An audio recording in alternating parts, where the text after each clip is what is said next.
कृष्णा दोस्तों, किशोरी क्रिएशन से मैं सपना शर्मा आप सभी का हार्दिक स्वागत करती हूँ आपके अपने चैनल पर। दोस्तों, आज के वीडियो में मैं ज्येष्ठ मास महात्म्य के 13वें दिन के अध्याय जिसमें सगर पुत्रों के नाश के वर्णन के महात्म्य को हम जानेंगे का वृत्तांत लेकर के आई हूँ। ज्येष्ठ मास महात्म्य के 12 अध्याय के वीडियो जो है मैंने मेरे चैनल पर डाले हुए हैं, आप उनको मेरे चैनल पर जाकर देख भी सकते हैं और श्रवण भी कर सकते हैं। दोस्तों, ज्येष्ठ मास महात्म्य में नित्य प्रति उठ करके ब्रह्म मुहूर्त में उठ करके स्नान आदि से निवृत्त होकर स्वच्छ वस्त्र पहन करके श्री हरि विष्णु की धूप दीप नैवेद्य चंदन पुष्प आदि से पूजा अर्चना करनी चाहिए। फिर नित्य प्रति जो है ज्येष्ठ मास महात्म्य का एक अध्याय अवश्य सुनना चाहिए। मैं रोजाना आपको एक अध्याय सुना रही हूँ ज्येष्ठ मास महात्म्य का।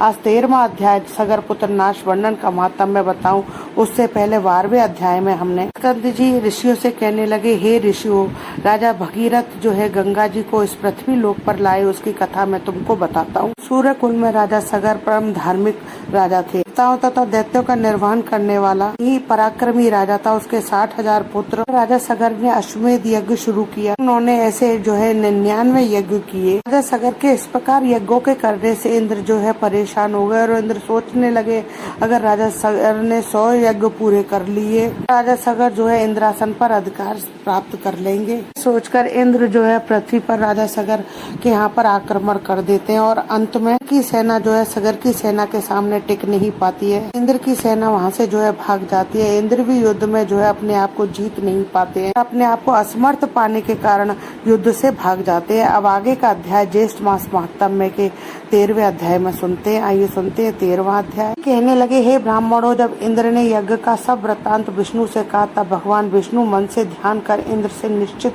होकर बोले, हे इंद्र, मुझको और समर्थ शिव जी को लोगों ने नहीं बुलाया, इसलिए मैं तुमको एक उपाय बताता हूँ, तुम इस उपाय को करो। तो मंत्र मैं तुमको एक अदृश्य करने वाली विद्या देता हूँ, तुम पवित्र होकर उस विद्या को ग्रहण करो और निर्भय होकर फिर जाकर विधि से उस विद्या का जाप करो। पानी से यज्ञ के घोड़े का हरण करो और उसी तरह मौन पूर्वक कपिल ऋषि के आश्रम में जाओ।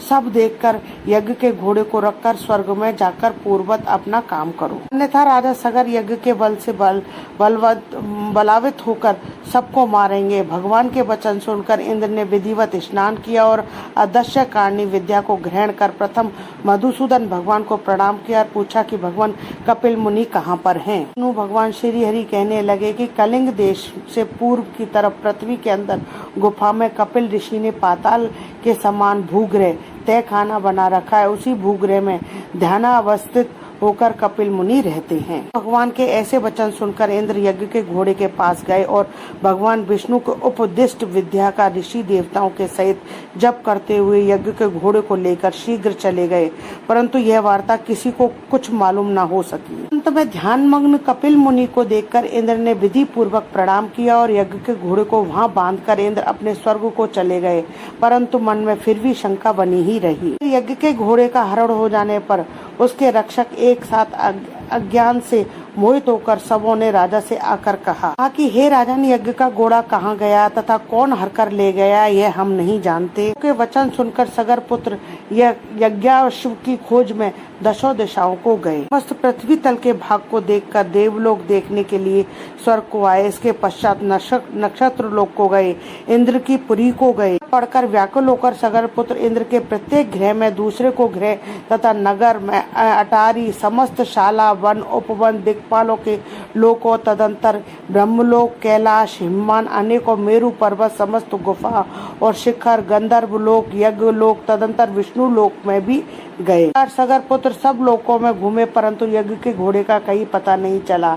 फिर वे पाताल लोक को गए और 7 पातालों को देखा। निराश होकर अपने शिविर में गए। सब दुखी होकर प्राण तैयार हो गए और सब काल से प्रेरित होकर पृथ्वी को खोदने लगे। उस विवर से मिला हुआ 100 योजन के विस्तार में इंद्रालय के समान मनुष्यों से रहित दिव्य गहरी गुफा को देखकर सबके सब उस गुफा में चले गए। जाकर कमल की रस्सी से बंधा हुआ यज्ञ के घोड़े को देखा और वहाँ पर ध्यान में मग्न कपिल ऋषि को भी देखा, क्योंकि केवल मन से ही सृष्टि, संहार, शाप और अनुग्रह करने वाले हैं। कपिल मुनि के प्रभाव से उन मूर्ख सगर कपिल मुनि को घोर चोर समझकर कहा कि इसी ने घोड़ा चुराया है। भय से वहाँ ध्यान लगाकर बैठ गया है। हम लोगों के भय से पृथ्वी के नीचे घर बनाकर ऋषि के समान बैठा है। वो अच्छी तरह बांधकर राजा सगर के पास ले चलेंगे, यह कहकर उन शूरवीर सगर पुत्रों ने बड़ा कोलाहल किया। यानी कि सगर के पुत्रों ने वहाँ पर बहुत शोर मचाया।